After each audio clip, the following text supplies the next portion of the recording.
Si tu te bats, ce combat risque de changer ta vie à jamais. Les amis, aujourd'hui, une vidéo qui fait partie d'une nouvelle série. La série, c'est 10 règles pour le combat et on va parler de la première.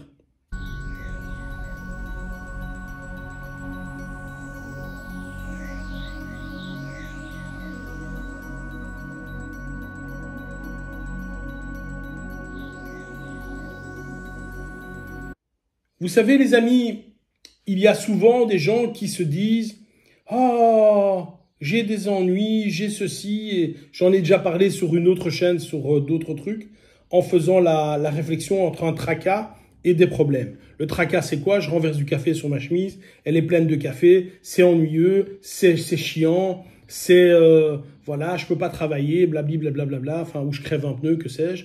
Mais je l'ai oublié 3 mois plus tard. Je l'ai oublié. Un vrai problème, c'est quoi? Un vrai problème, tu as un décès dans ta famille, tu te fais licencier rudement, tu as une maladie grave, ça tu l'oublies pas. Je veux que vous compreniez que tout combat évité va être un combat de gagné à cause de ce que je vais dire maintenant. Si tu penses que tu vas te battre, peu importe la raison, place de parking, le gars t'a fait un doigt, tu es fâché, il est fâché, blablabla, bref, vous vous battez. Si tu penses que ce sera un tracas, c'est-à-dire que tu vas saigner du nez et que 3 jours, 4 jours, 1 semaine ou 2 semaines plus tard, il n'y aura plus de problème, tu es un parfait idiot. Tu es un parfait idiot. Il n'y a que 2 cas. Il y a un cas, et il y a un mix de ces 2 cas malheureusement, où je gagne le combat ou je le perds. Je vais être positif avec toi au départ et je vais dire, tu as gagné le combat, tu as terrassé le gars. Donc le gars est venu, il est en face de toi, crochet, coup de poing, coup de pied, bim bam boum, le gars s'effondre, il est KO. Ça s'arrête? Tu penses que ça s'arrête? Tu penses vraiment que les choses vont s'arrêter comme ça? Des gens t'ont vu. Aujourd'hui, à l'ère du téléphone portable, des gens t'ont peut-être filmé. Des gens ont relevé ta plaque de voiture. Même s'ils ne l'ont pas fait, il y a des caméras partout dans les rues maintenant. Le gars, en lui donnant un coup de poing, un deuxième coup de poing, tu lui as cassé la mâchoire, tu lui as cassé 2 dents, et en tombant, il a une commotion cérébrale, il est parti en ambulance après, la police va te retrouver. Tu vas avoir un procès.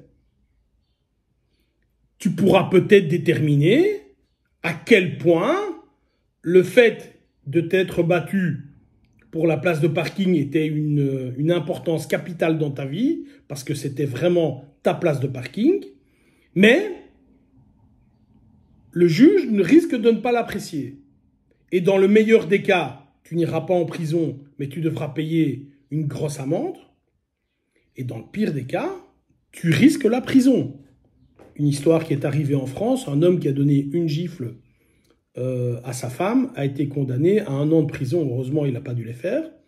Enfin, heureusement. En plus, la gifle n'a pas touché, elle avait mis sa main, mais peu importe. Mais 1 an pour une gifle, tu t'imagines si jamais tu bastonnes réellement quelqu'un, ce qui risque d'arriver. Hein.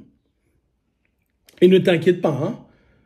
La justice est faite de telle façon que si tu es un chouette gars ou un bon gars, elle va s'acharner contre toi. Si tu es un voyou, bon, elle s'est quand même pas tirée de l'eau d'une pierre, donc dans le meilleur des cas, tu iras en prison, mais tu n'en aurais rien à foutre d'avoir été en prison. Et donc, ce combat-là va changer ta vie parce que ça va te coûter des dizaines, voire des centaines de milliers d'euros. Ça va te coûter peut-être d'aller en prison. Et pourquoi?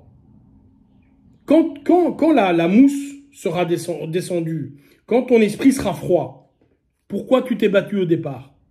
Est-ce que la place de parking, est-ce que le regard, est-ce que l'insulte qui t'a lancé valait les frais d'avocat, les tribunaux, etc., etc. Et encore, je parle d'un combat où tu lui as que cassé quelques dents, la mâchoire ou que sais-je. Pour le même prix, il y a vraiment des dégâts. peut-être à vie. Peut-être à vie. Je connais quelqu'un, c'est une dame, elle est tombée dans les escaliers, elle a cogné sa tête contre le radiateur qui était en bas, elle a la rétine qui a été décollée. Elle est quasi aveugle d'un œil. Imagine que tu lui donnes un coup de poing et qu'elle met un résultat. Comment est-ce que tu fais? Comment est-ce que tu payes? Donc, tout ça pour t'expliquer que c'est grave.